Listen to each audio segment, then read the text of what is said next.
লা লিগার শিরোপা জয়ের দৌড়ে এবার হোঁচট খেয়েছে রিয়াল মাদ্রিদ, তাও আবার ভ্যালেন্সিয়ার বিপক্ষে। এমন একটা ম্যাচ যেখানে 65% বল দখলে রেখেছিল রিয়াল মাদ্রিদ। শুধু তাই নয়, 21টা শট নিয়েছে, তার মধ্যে 9টা শট অন টার্গেট ছিল।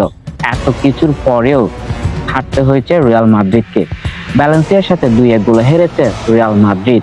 আর এই হারের ফলে একটা পিছিয়ে পড়েছে শিরোপার রেস থেকে। রিয়াল মাদ্রিদ পুরোই দাপটের সাথে খেললেও উল্টো 15 মিনিটে ডিয়াখাবির গোলে এগিয়ে যায় ভ্যালেন্সিয়া। সেখান থেকে ফেরার আপ্রাণ চেষ্টা চালিয়েছে রিয়াল মাদ্রিদ, যদিও কাজের কাজ কিছু হয়নি। প্রথমার্ধ এইভাবেই শেষ হয় 1-0 গোলে এগিয়ে থেকে ভ্যালেন্সিয়া যায় বিরতিতে। দ্বিতীয়ার্ধে নেমেও তুমুল প্রতিদ্বন্দ্বিতা গড়ে তুলে ভ্যালেন্সিয়া। বারবার আক্রমণ ভাগে হানা দিলেও রিয়াল মাদ্রিদ গোলটা আদায় করতে পারছিল না। 50 মিনিটে ভিনিসিয়াস জুনিয়রের এক অসাধারণ গোলে সমতায় ফিরে রিয়াল মাদ্রিদ। এরপর জয়ের জন্য আপ্রাণ চেষ্টা চালিয়েছে তারা। কামব্যাকের কাব্য লিখতে এবারও আপ্রাণ চেষ্টা ব্যর্থ হয়েছে শেষ পর্যন্ত।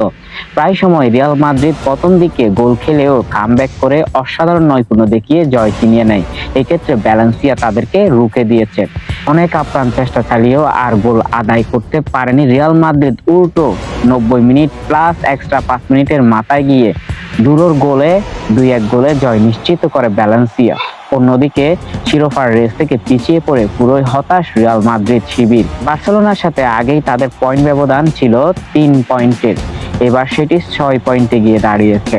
এবার শিরোপা জিততে হলে শুধু জয় পেলেই হবে না রিয়াল মাদ্রিদের, অন্যদিকে হারতে হবে বার্সেলোনাকে। এজন্য বার্সেলোনার হার তারা একান্তভাবে চাইবে, সেই সাথে নিজেদের জয়কে অক্ষুণ্ণ রাখতে হবে। তাহলে লা লিগার এই শিরোপার রেসে সামনে এগোতে পারবে রিয়াল মাদ্রিদ।